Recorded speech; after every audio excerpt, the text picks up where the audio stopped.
Ya pemirsa, tayangan yang ada di layar televisi Anda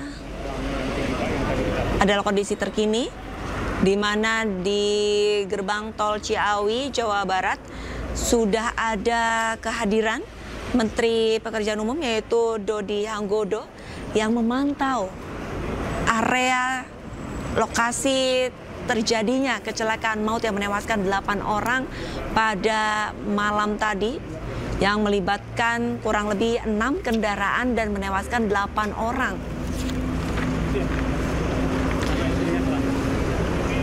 Sebelumnya kita lihat pemirsa, rombongan dari Kementerian Pekerjaan Umum juga mendampingi Bapak Menteri PU yaitu Bapak Dodi Hanggodo, di mana Menteri PU juga ditemani dan dijelaskan oleh petugas setempat. Untuk olah TKP sendiri sudah dilakukan 2 kali pemirsa. Dan untuk olah TKP lanjutan, polisi juga sudah menandakan titik-titik kecelakaan ataupun titik-titik kendaraan yang nantinya akan dimasukkan ke dalam sistem TAA, Traffic Accident Analysis, yang akan nantinya dicari tahu penyebab kecelakaan yang melibatkan 6 kendaraan dan menewaskan 8 orang ini pemirsa. Jika sebelumnya kita melihat dari laporan rekan kami sebelumnya betapa rusaknya beton yang ada di gerbang tol Ciawi 2, bisa dikatakan untuk kendaraan yang melaju memiliki kecepatan yang amat sangat tinggi sehingga bisa menghancurkan beton yang ada di gerbang tol Ciawi pemirsa. Kerasnya hantaman kendaraan mengakibatkan sejumlah para pengendara terpental. Kalau misalkan sama-sama kita saksikan di media sosial, ada beberapa visual yang tidak layak untuk ditayangkan karena memang banyak korban yang bersimbah darah yang terpental dari kendaraan mereka setelah kecelakaan terjadi pada malam hari pemirsa. Untuk kecelakaan sendiri terjadi pada pukul 11:40 waktu Indonesia Barat pada malam hari pemirsa. Untuk korbannya sendiri ada 19 korban, di mana 8 meninggal dan 11 orang luka-luka. Namun data yang terbaru adalah 5 orang dari korban luka sudah diperbolehkan pulang dan 6 diantaranya masih dirawat intensif di RSUD Ciawi. Dari 6 orang yang dirawat, 3 orang mengalami luka berat dan 3 orang mengalami luka ringan. Salah satu korban luka berat adalah supir dari truk yang membawa air mineral yang diduga menjadi penyebab utama kecelakaan maut ini terjadi. Dugaan sementara petugas memantau bahwa truk yang membawa air mineral ini mengalami remblong.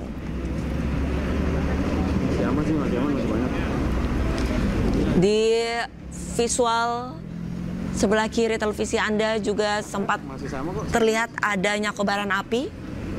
Dikarenakan pada saat kecelakaan terjadi, 2 kendaraan minibus mengalami terbakar dan kepala truk yang membawa air mineral juga terbakar pemirsa. Jadi total ada 3 kendaraan yang terbakar usai ataupun pasca kecelakaan yang terjadi pada malam tadi.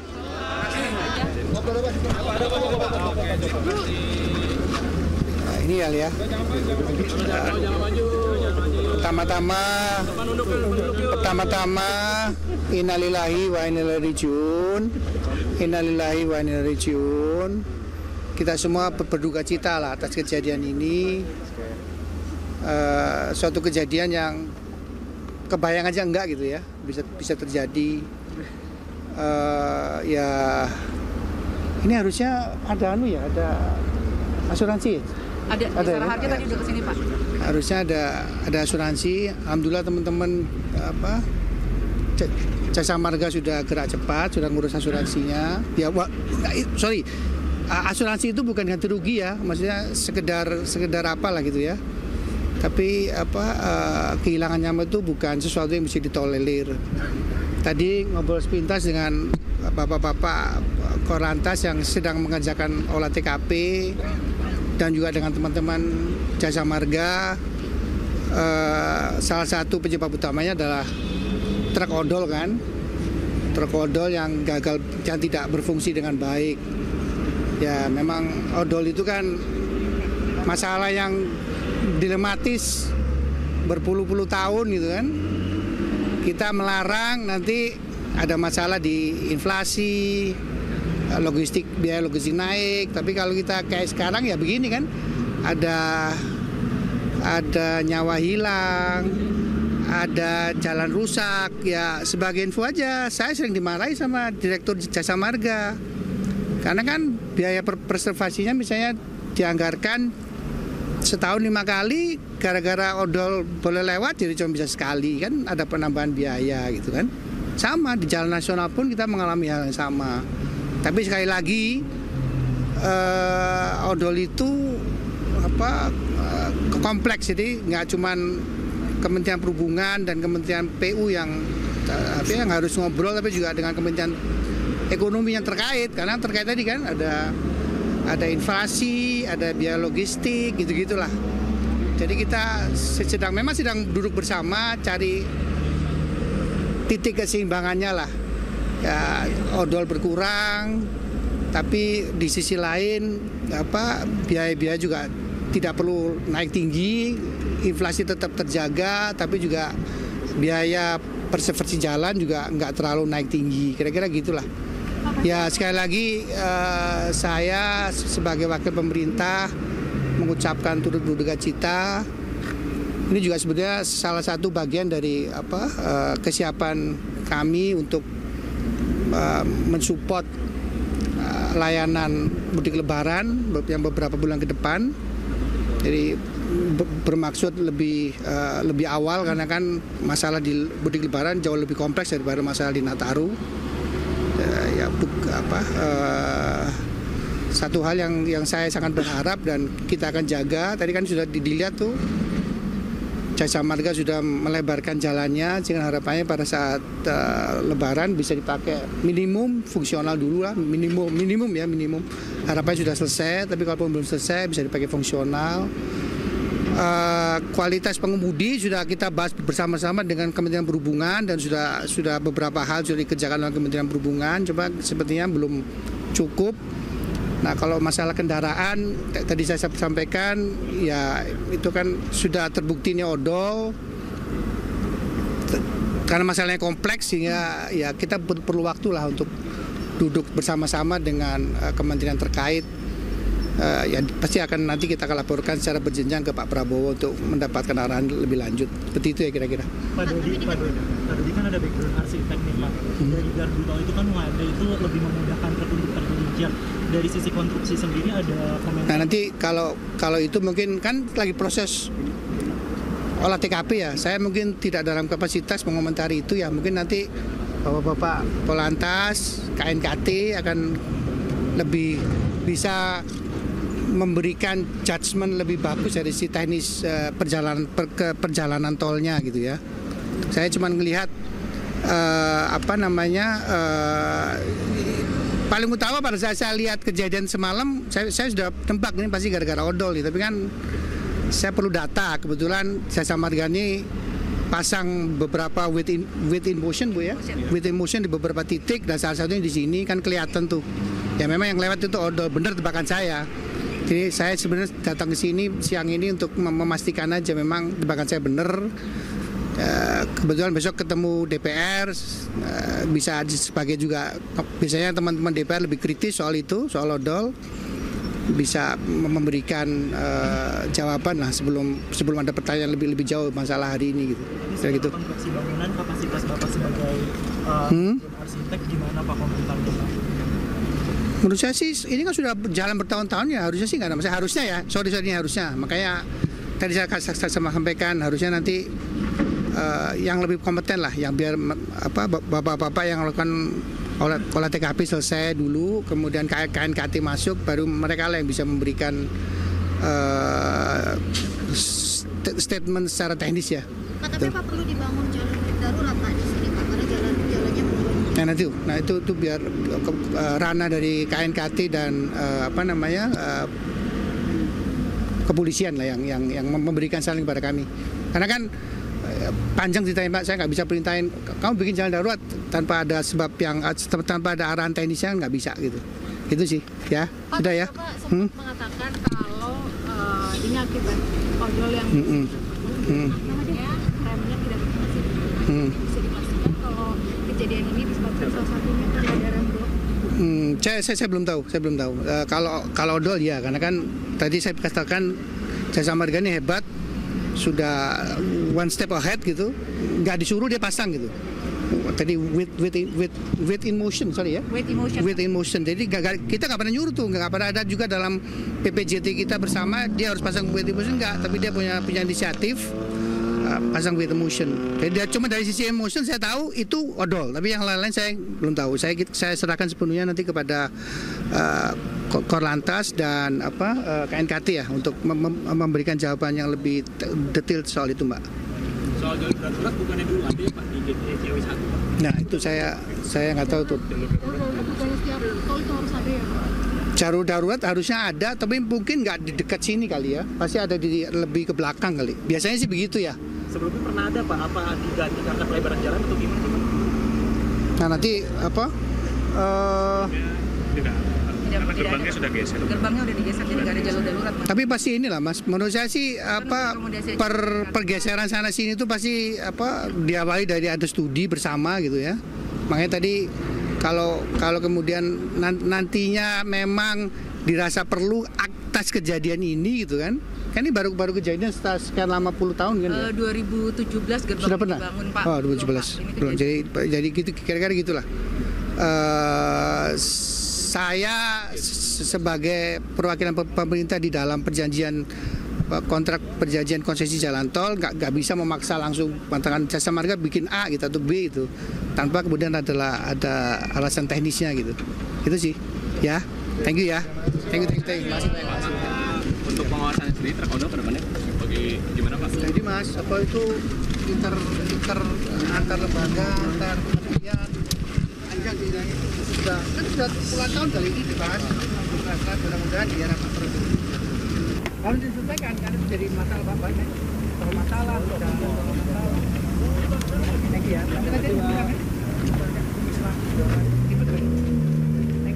Oke, baik, udah baik.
Terus.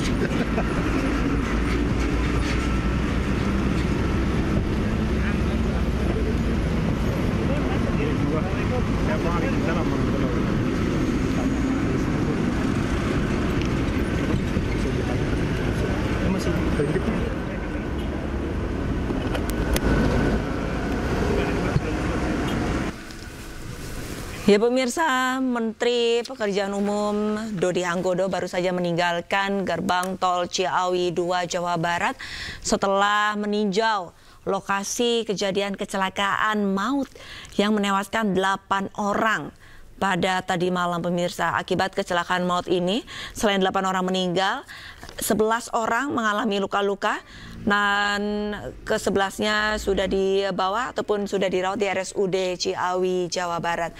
Berdasarkan hasil olah TKP, petugas dari Korlantas ini menduga bahwa truk mengalami dimension overloading ataupun kelebihan muatan pada saat membawa barang yang berupa air mineral, sehingga truk tidak bisa mengerem pada saat melaju kencang hingga akhirnya menabrak kendaraan yang ada di depannya. Akibat kejadian ini pun sontak total ada 8 orang meninggal dunia dan 11 orang luka-luka, serta 3 gerbang tol langsung mengalami kerusakan akibat hantaman yang amat sangat keras. Saya akan mencoba menghubungi rekan kami yang ada di lapangan, ada Hamzah Hasibuan. Selamat siang Hamzah, untuk kondisi terkini pasca tinjauan dari Menteri Pekerjaan Umum seperti apa Hamzah? Selamat siang Arlista dan juga pemirsa, betul sekali baru saja Menteri Pekerjaan Umum Dodi Hanggodo tadi mendatangi proses olah TKP di gerbang tol Ciawi 2 mengarah ke Jakarta tadi. Menteri Pekerjaan Umum ini juga sempat memantau dan juga sempat memberikan keterangan kepada media bahwa salah satu truk ataupun mobil yang terlibat dalam kecelakaan beruntun di gerbang tol Ciawi 2 ini merupakan truk odol ataupun over dimension overload, di mana kendaraan dengan kelebihan muatan ini memang cukup berbahaya, apalagi ketika proses pengereman ataupun kondisi jalan ini sedang tidak bagi. Bisa kita lihat juga di sini Arlista dan juga pemirsa bahwa kondisi di gerbang tol Ciawi 2 ini, proses olah TKP dari pihak kepolisian dibantu oleh Jasa Marga ini masih terus berlangsung. Kondisi di sini bisa dilihat bahwa jejak-jejak rem dan juga gesekan dari besi dan kendaraan yang terlibat kecelakaan di gerbang tol Ciawi 2 ini masih terlihat cukup parah, karena di sini juga pihak kepolisian sudah menandai beberapa tanda seperti angka dan juga jejak-jejak rem dari kendaraan yang terlibat kecelakaan semalam ini, yang nantinya akan digunakan untuk menganalisis apa sebenarnya penyebab pasti dari kejadian kecelakaan di gerbang tol Ciawi 2 mengarah ke Jakarta ini. Selain itu, pihak kepolisian juga menggunakan kamera ataupun alat traffic accident analysis, di mana alat traffic accident analysis ini bekerja seperti kamera yang merekam kondisi sekitar seluas 360 derajat, di mana nantinya kamera ini adapun hasil rekaman dari kamera ini akan digunakan untuk data bagi pihak kepolisian dan nantinya akan dicari tahu penyebab pasti dari kejadian kecelakaan di gerbang tol Ciawi semalam. Selain itu bisa dilihat juga bahwa dampak kerusakan yang terjadi di gerbang tol Ciawi ataupun 3 gerbang yang sampai saat ini masih ditutup ini terlihat cukup parah. Ada tiang-tiang dan juga beton yang hancur akibat tertabrak dari kecelakaan ataupun mobil-mobil yang terlibat kecelakaan pada malam tadi. Hingga saat ini kami menerima informasi bahwa sudah ada sekitar 19 korban, di mana 8 korban diantaranya dikabarkan meninggal dunia, kemudian 11 korban diantaranya dikabarkan luka-luka dan dibawa ke Rumah Sakit Umum Daerah Ciawi, Jawa Barat. Selain itu, 2 dari 8 korban ini dilaporkan sudah teridentifikasi dan sudah dikembalikan kepada keluarganya masing-masing, dan pihak dari Polda Jawa Barat ini membuka posko antemortem di RSUD Ciawi, di mana posko antemortem ini digunakan untuk keluarga dari para korban yang mungkin akan melaporkan identitas dari para korban. Bisa dilihat di sini Arlista dan juga pemirsa bahwa kamera dari tim TEE Polri ataupun Traffic Accident Analysis sedang bekerja, di mana kamera ini merekam kondisi sekitar seluas 360 derajat untuk kemudian nantinya data yang didapatkan dari kamera ini akan diolah oleh pihak kepolisian dan mengetahui penyebab pasti dari kecelakaan yang terjadi di gerbang tol Ciawi 2. Sementara itu Arlista. Baik, untuk olah TKP berarti saat ini masih berlangsung, dan untuk kendaraan yang mengantre panjang ini apakah sudah ada rekayasa lalu lintas, Hamzah? Ya, Arlista, hingga saat ini rekayasa lalu lintas masih belum dilakukan oleh pihak kepolisian maupun Jasa Marga, karena bisa dilihat di layar kaca Anda bahwa antrian dari kendaraan ini memang mengular sepanjang hingga 1 km lebih. Namun 4 gerbang tol yang ada di gerbang tol Ciawi 2 mengarah ke Jakarta ini sudah kembali dibuka dan sudah berjalan secara normal. Selain itu, pihak dari Jasa Marga juga membantu proses pembayaran ataupun tap kartu di gerbang tol otomatis ini, sehingga para pengendara yang didominasi oleh kendaraan roda 4, kendaraan pribadi dan juga truk serta bus penumpang ini bisa mudah melakukan pembayaran karena dibantu oleh pihak Jasa Marga. Selain itu, rekayasa lalu lintas kami juga nantinya akan coba mengupdate apakah pihak kepolisian ini mengalihkan kendaraan di beberapa gerbang tol lainnya. Namun dari informasi yang kami dapatkan hingga saat ini masih belum ada rekayasa lalu lintas yang dilakukan seperti pengalihan arus lalu lintas ataupun penutupan jalan di sepanjang jalan menuju gerbang tol Ciawi 2 ini, Arlista. Baik, berarti untuk gerbang tol yang sudah dibuka total ada 4 ya jika dibandingkan tadi pagi ya, Hamzah ya?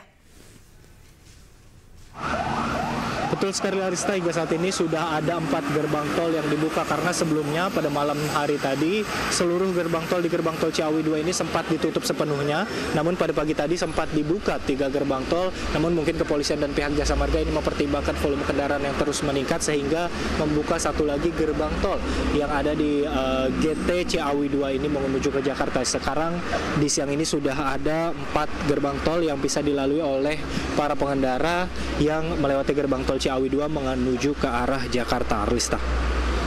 Baik, Hamzah, berarti bisa saya katakan untuk bagi warga yang hendak ke Jakarta yang menuju ke tol Ciawi, selain menggunakan tol, diharapkan juga menggunakan jalur alternatif lainnya.